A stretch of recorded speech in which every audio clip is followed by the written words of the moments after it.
Welcome. For this tutorial, we are going to cover one final tutorial for Adobe Premiere Pro. And this tutorial is focused on audio. And the reason we're doing audio editing in Adobe Premiere is because, at least in my experience, I found it significantly easier to edit audio and manipulate it in Premiere than in After Effects. It's possible in After Effects, and for short things it works great, but typically when you're doing longer projects, you do a lot of the effects work and animation and stuff in After Effects, but then you bring all of those compositions into Premiere and you work with the audio there. You might use the audio track in After Effects to time your animations to an audio track. Or to use that audio information to control your animation in some way.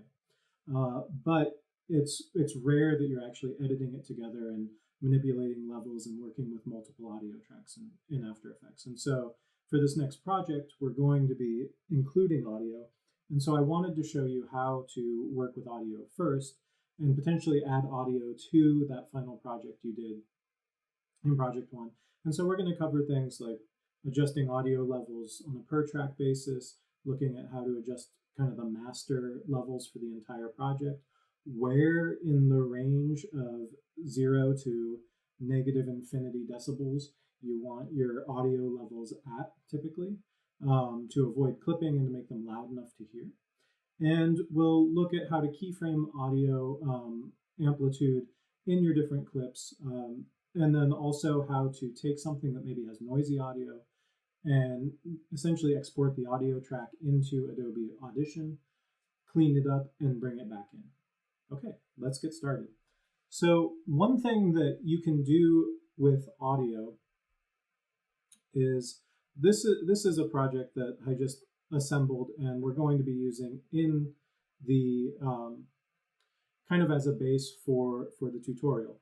But so this, right, I've pulled this track down so I can see these audio tracks. We've got several tracks in here.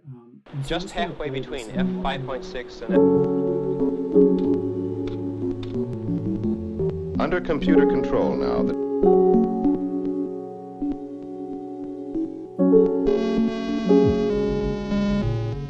Experimenters in visual perception are using computers to create weird, random patterns that never occur in real life.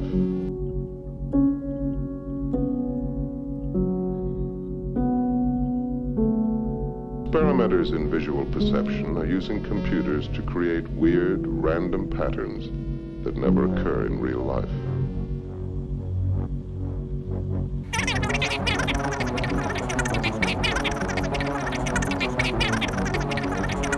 For instance, what spellbinds me as an idea is that I'll be able to sit someplace. For instance, what spellbinds me as an idea is that I'll be able to sit someplace.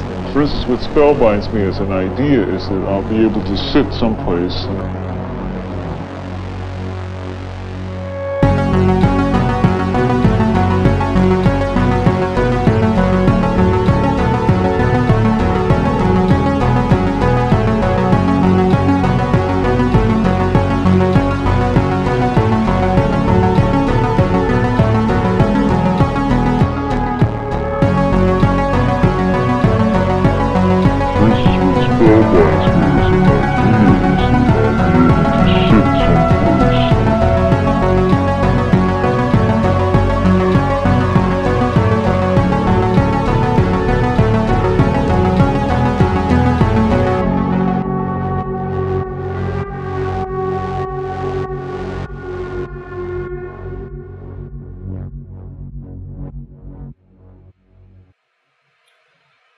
Okay, so I have no idea if the audio is going to come through. I may have to add that afterwards.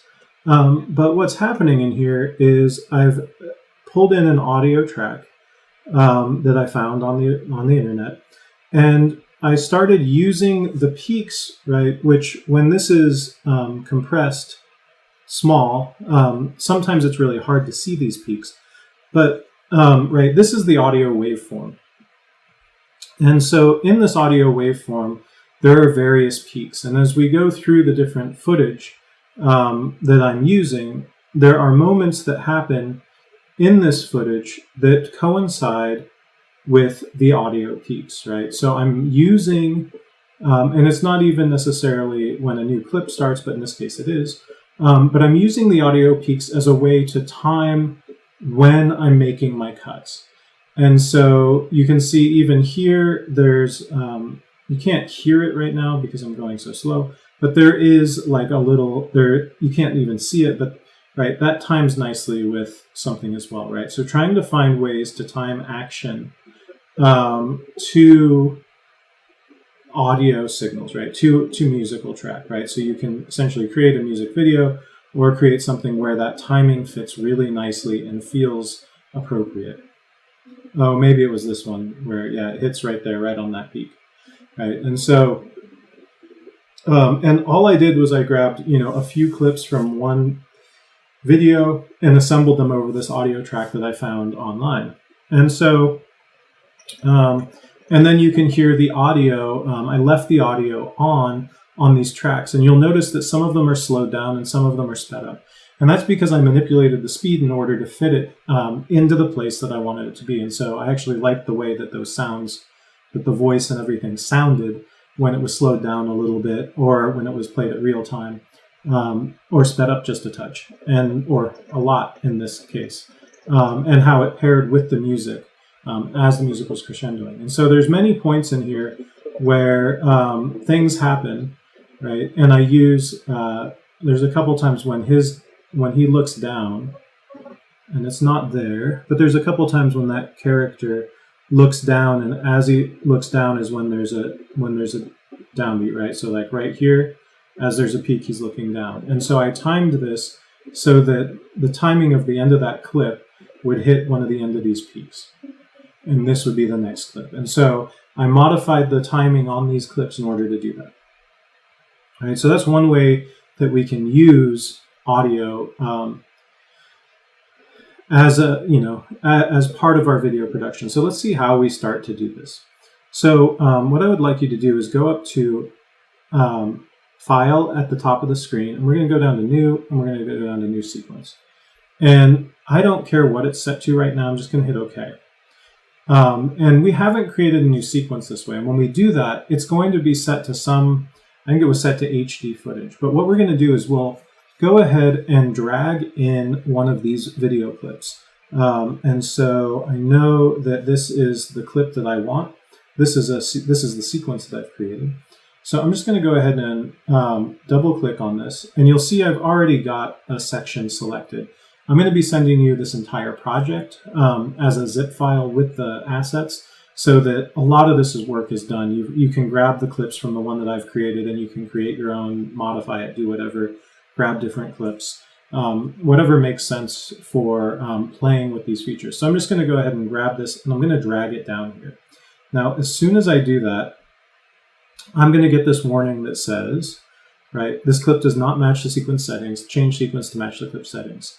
And I'm going to say, yes, I want to change the sequence settings, right? Because what I want is I want this to be at the right size, right? This footage is much smaller than the other footage, right? So I've got this, so currently I've just got this one clip in, and you can hear that there is some. Besides creating unique visual effects, computer movies can be used to show phenomena we can't. Right, there's some audio attached here. Okay, and so the first thing is generally, right, we have link selection on, right? So when we select this, we're always trying to move our audio and our video together. And that's because if we get our audio out of sync, even by a frame, and it's video of someone speaking, we can tell that something isn't right as humans. It's off enough by even a single frame that something is wrong. And so I'm going to zoom in a little bit, and then I'm just going to hover over here by this microphone, but right to the side, I'm going to drag down, right? And this is going to expand the audio track. Now, before, in the video tracks, if I pull this up, right, we have this line, this thin white line here, right, that controls our opacity by default, right? So I can reduce the opacity, and right, the footage gets more dim, increase the opacity, it gets brighter. For this clip here, right, what I can do is you'll see that right, I've got these green bars here. Those are my audio levels. I'm going to mute that real quick. Hold on a second. Okay, so I'm going to mute that so you can see this, but you can't hear it right now because it's combating me and me talking. So you'll see these audio levels, and one thing to note is it's a little frustrating, right? When you pause it, they drop back down to 0, or negative infinity, actually. But what we want is, generally speaking, when we're working with audio, we want the peaks, the highest points in amplitude, to hit somewhere between this -6 and -12. We never want anything to go up to 0. But what this white line does here is it allows us to control the amplitude of this clip, right? And so I can increase the clip, and you'll notice when you do that, I'm going to zoom in a little bit so you can see this better. But when I do that, right, I get the number of decibels of change I am applying to this, right? And so I can either increase it by 15 decibels or decrease it down to negative infinity, right? This makes it silent. It's the same as muting it. But something I can, right? And so by default, it should be at 0. All right, so it's somewhere in there. But then I can crank it up to 15 decibels. Now, if I do that, I'm not going to have my audio on when I do this, but you'll see it's peaking and I get these red marks. That means the audio is clipping. And what that means is essentially audio has a numerical scale from, let's just pretend it's 0 to 100. And in that range of 0 to 100, anytime anything gets above 100, the computer doesn't know what that means. And so it just stops the sound at that point and you get clipping. And you'll know it because it sounds like the audio is distorted. Because it just eliminates any more change in amplitude above that point. And so if your audio is peaking like this when you start, then what you want to do is you want to actually pull your audio levels down. Now, in our case, right, the audio was kind of hovering around -12. And so I really want to pull it up about maybe even as many as 6 decibels. I did 4.8. But 4.8 looks pretty good. And you want to look at the places where the waves are the highest, right? So at this point here, there's a pretty big peak. So I want to see and make sure that doesn't get too tall, right? And so if I balance that, and this is my master audio out, that means that I have the clip at the right amplitude, right? This is, I have at least my levels correct, right? Now, there's times when we're going to have multiple clips and audio clips, and we actually want one, say we have like some background music, but we want to be able to hear somebody speaking over it. We're going to need to make some adjustments in order to make sure that it doesn't get muddied in there, right? But overall, when our master audio out is happening, we want to make sure that these peaks, that these things don't ever peak, and conversely, we want to make sure that our audio signals aren't hovering down here somewhere at a peak, right? We want them in this zone between -6. Like if we get our peaks at -6, we're golden. That's perfect. Okay, so we've got our peaks at -6. And now we need to talk about other ways we can manipulate audio. So one of the ways we can manipulate audio is with keyframes, right? So I can grab the pen tool over here, and I can drop a keyframe at the beginning of the clip, and then I'm just going to come over a ways to about here and drop another keyframe on that line. I'm going to zoom in so you can see what I'm doing. And much like with opacity, I can just click on this first keyframe, I can drag this down. And now, if I have the audio unmuted on my computer, which I will do, and then I will stop talking, and hopefully you'll be able to hear this through the speakers. But so now the audio, right, the audio comes in, and then if I say, like right here, maybe I want another one, and I want to drop the audio back down to 0. Besides pretty. Right. I can manipulate that audio so only certain parts come through. And so let's go ahead and talk about adding a musical track. I'm going to undo that last thing I did because I actually want this the voice Computer to be, movies can be used right, to show pretty phenomena loud we right can't now, directly. because I'm going to add an audio track under it. So when I go to add an audio track under it, we're going to use this Kai Engel's Augmentations track. But where I found this is on a website called freemusicarchive.org. And I actually did a search for Free Music Archive cheesy dance, and it came up with synth pop. And the fourth option down was this Kai Engel track. And so you don't even need to have an account. You don't need to log in. All you have to do is, if you are interested in any of these songs, you just you right click on, at least with Safari, you right click on the download icon here, that down arrow, and you go to either download linked file or download linked file as. So you can choose where you save it. Right? And so this is one place where you can get audio. Now you do have to check, and if I click on the track name, I can go down here and see what it says, and you'll notice that that Kai Engel wants this to be used under an attribution non-commercial license, right? And so what that means is I can't go out and sell the video that I made, right? I can't be using it for like a Coca-Cola advertisement or something like that. But I also need to, in my credits, credit Kai Engel for producing this track.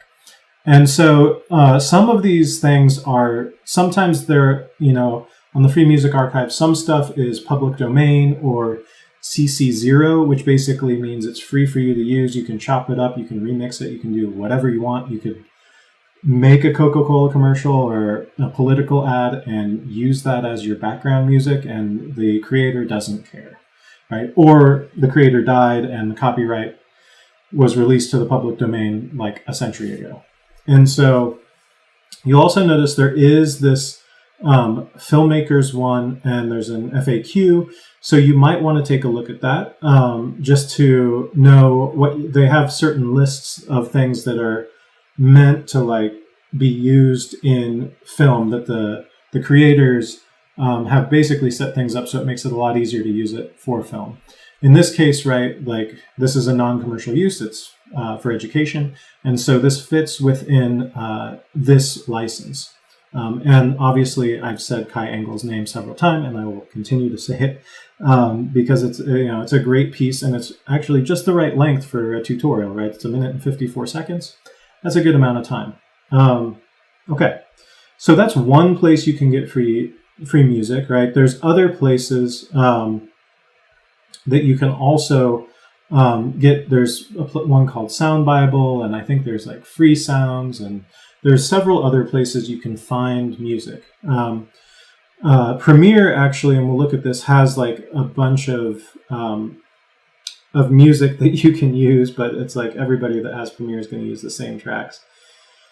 And it just sounds awful over time, right? And so it is hard to go through the Free Music Archive and find something that's good, but this worked really well for my track. And I've made some other manipulations because I've added, I've left the audio from the original video in. And that video is just the video about the computer, the Incredible Machine, that we've used previously in class. And I just pulled a few clips out of that. Okay. So that's one way you get audio and one way you can start to manipulate audio. So let's go ahead and pull this down onto its own audio track. So I've got it highlighted. I'm just going to click and drag, and I'm going to drop it down here onto audio 2. And you'll see that I can see the waves on this as well. Now, as soon as I've done that, I'm going to play this for just a little bit, and then we can hear it.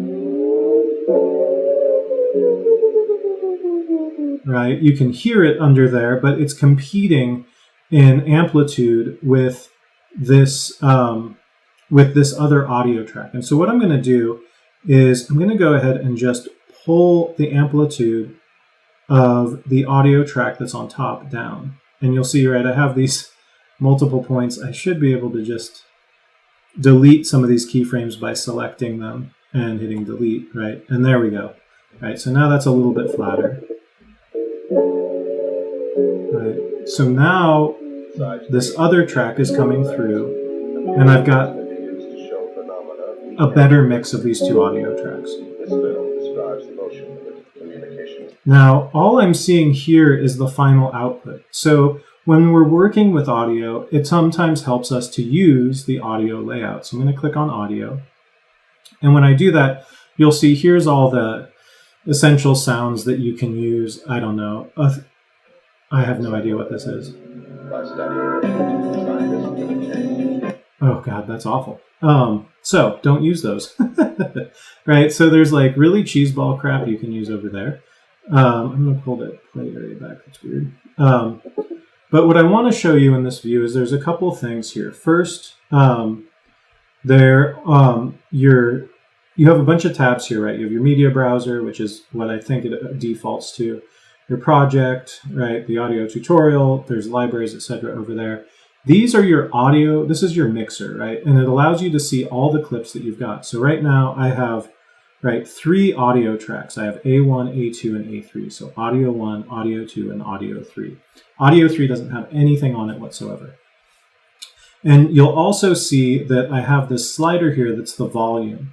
Because I've keyframed audio 1 to be 0, and then it slides up, you can watch as that slider slides up, and then it peaks out right about at the middle of that bar. Whereas by default, right, they start at 0.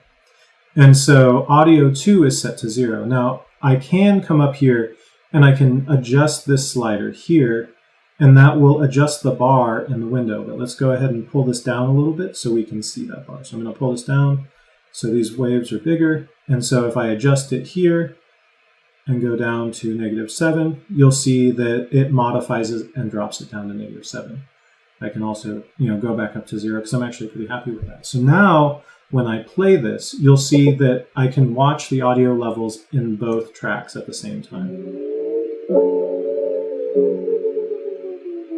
Besides creating unique visual effects. Right. And so I want my music in this one to be stronger, right? To be higher in amplitude. And that's what I've got. Right. And this is that combined total over here. Okay.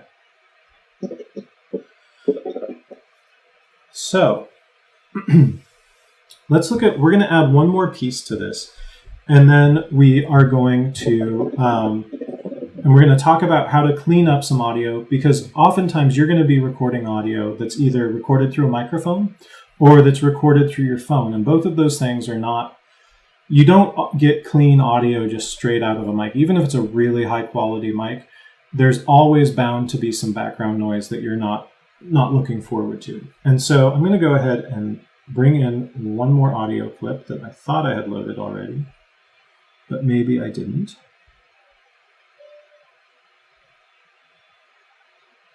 Here we go. It's this recording with fan noise file.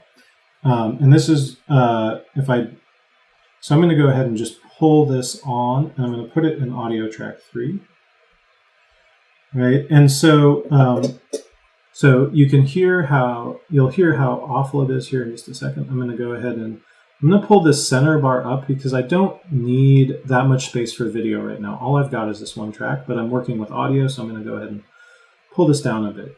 Right, so if I play, what I'm going to do too is, we've talked about this before, but the M mutes an audio track, the S mutes everything but that audio track.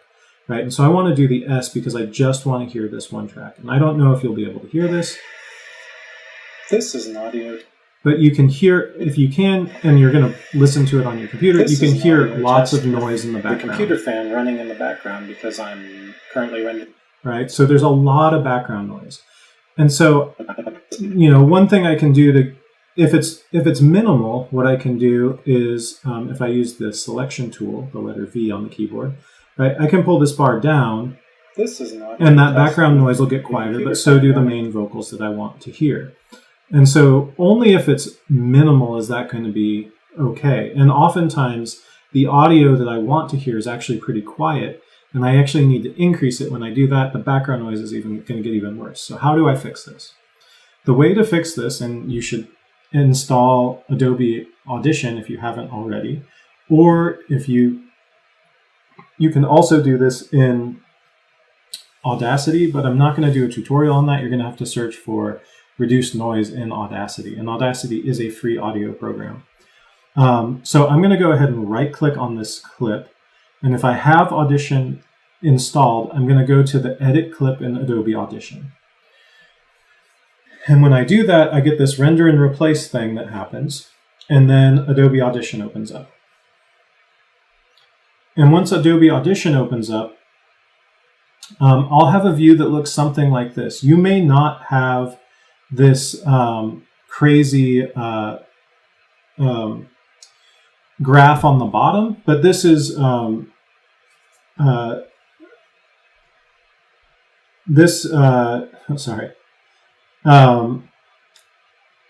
allows me to, this button up here says show spectral frequency display, right?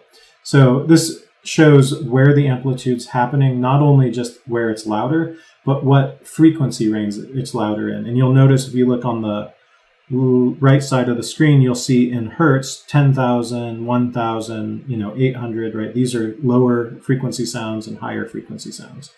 And so you'll see that in a lot of this, there's some pretty high frequency noise, and it's basically all across the middle. And so what I want to do is, knowing that this is basically where my audio starts, I want to click and drag up here in the green graph to select a small area. And what I'm going to do is I'm going to be capturing a noise print. And so what Audition does is it says, oh, all of these sounds are noise, right? These are things that they don't want to hear. And then what it does is it goes across the entire audio track and it removes those sounds. And it sometimes works well, sometimes it doesn't work so well. So what I'm going to do is I'm going to have that selected. I'm going to go up to Effects, and I'm going to go down to the Noise Reduction Restoration. And I could either capture a noise print right now, or I can go to Noise Reduction Process. And then within that, I can click on a button that's Capture Noise Print. So I'm going to do that. I'm going to go to Noise Reduction Process. It pops up this window. I'm going to go ahead and zoom in a little bit. And so the first thing that I need to do is click on Capture Noise Print.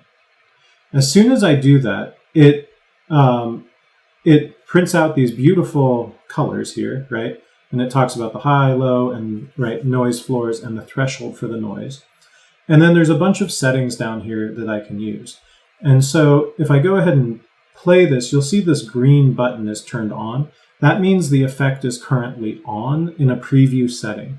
And so if I play this, where it was really noisy before, there's just a tiny bit of noise now, right? And it's actually a little bit strange sounding. And if I reduce it less, I get more of that. And if I reduce it more, I get less. Now, you might be like, oh, well, why wouldn't you just crank it up all the way? First, we need some background noise or our ears go crazy. Two, the more we crank this up, or crank this reduction up, the more weird our voice starts to sound. And so I'm going to leave this at 70 for now. And I'm going to go ahead and click on Select Entire File. This is an audio test with the computer fan running in the background because And so you can hear me a lot better now on my computer, and so it's very loud. We're going to use this as an example of how to clean up audio. If I crank that noise reduction up to 80, in this case, 80%, I actually get pretty clean audio.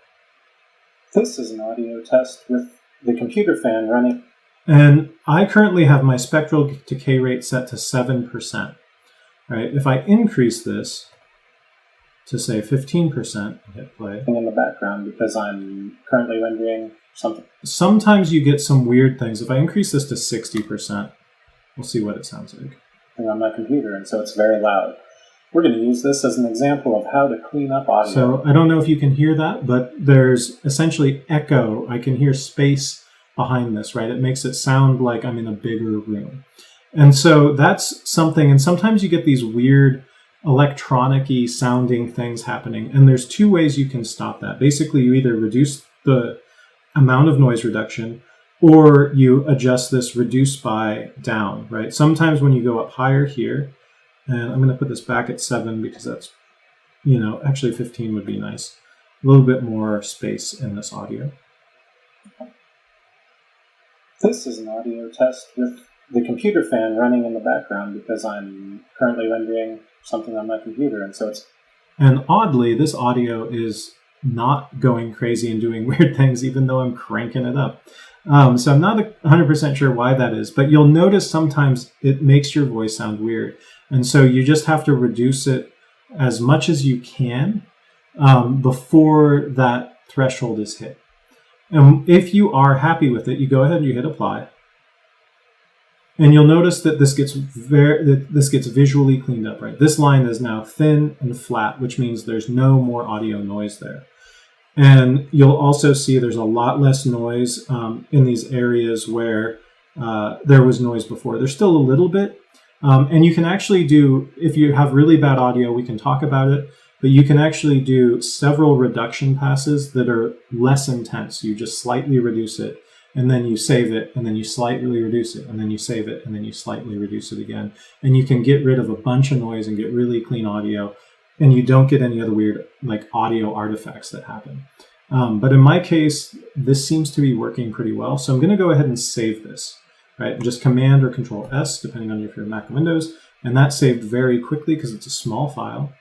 And then I'm going to go back to Premiere. And as soon as I do that, I don't know if you noticed, but this went black for a second and then updated with the new audio track. So now if I play this. This is an audio test with the computer fan running in the background because I'm currently rendering something on my computer, and so it's very loud. And so you can hear that that audio is much cleaner. Now, there is a fan running in the background right now on my computer while I'm recording this tutorial, so I'm actually going to have to go through and clean up the audio from this before I end up recording this. Okay, so we've got these three different things. So then, much like with video, we can adjust speed and duration, and we can change a couple things here. So I'm going to start with my voice track here, and I'm going to make it faster to start with. So I'm going to say speed duration, and I'm going to set the speed to 200%, which should make me sound like a chipmunk. Now, there is this option to maintain audio pitch. We're not going to check mark this right now, because I'm just going to go ahead and speed that up, and we can listen to this. This is an audio test with the computer fan running in the background because I'm currently rendering something on my computer, so it's very loud. We're going to use this as an example of how to clean up. Okay, so that's me at 200%. Now, let's go ahead and click on that maintain audio pitch, right? Which should keep my voice at the same pitch, even though it's speeding the audio up. So I'm going to go ahead and do that. And this is an audio test with the computer fan running in the background because I'm currently rendering something on my computer, so it's very loud. We're going to use this as an example of how to clean up audio. Okay, so now my voice is the same pitch it is, it's just like I'm talking really, really, really quickly, right? Like I've had a little bit too much caffeine and things. Okay, so let's go ahead and slow this down. Now, right, obviously, if you slow things down too much, you're not going to hear anything because the frequencies will be so low that they're going to be subaural, right? They're subaural. You're not going to be able to hear them. Your ears can't pick up frequencies lower than 20 hertz. Most people actually can't pick up frequencies a little bit higher than that. But so let's go ahead and slow this down. Let's do 75%. And I'm going to uncheck maintain audio pitch. With the computer fan running in the background because I'm currently rendering something on my computer. Right, so again, I can slow that down. If I do this and check mark maintain audio pitch, we can hear what that sounds like too. And so it's very loud. We're going to use this as an example of how to... Honestly, I sound like I'm drunk. If you really want to know what I sound like when I've had far too much to drink. Currently rendering something on my computer. That's it right there. It's very loud. Right, so if you are manipulating the speed of an audio of a track because you want it to fit in or stretch just a little bit out in order to fill the space that you want, make sure that if you have audio that's important, like dialogue, make sure you click on maintain audio pitch. If it's just a little bit, if you're like, 10% off or less, it doesn't sound people probably won't notice, right? So if I did say like, oh, this really, it's only going to be 90% speed, right? Currently rendering something on my computer, and so it's very loud. We're going to use this as an example of how.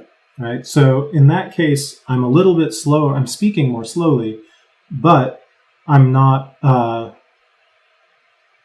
But it's not so slow that I sound like I'm slurring and highly intoxicated.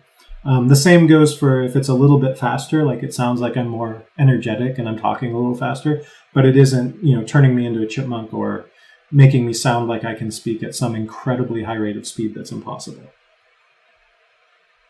Okay. The computer fan running. Right. So that's the main thing with working with audio in Premiere is that one, you can import external audio tracks. Two, when you go to record something, oftentimes there's a lot of noise in there and you can use Adobe Audition to clean it up. And three, you can adjust your audio amplitude in the same way you would adjust opacity on your clips.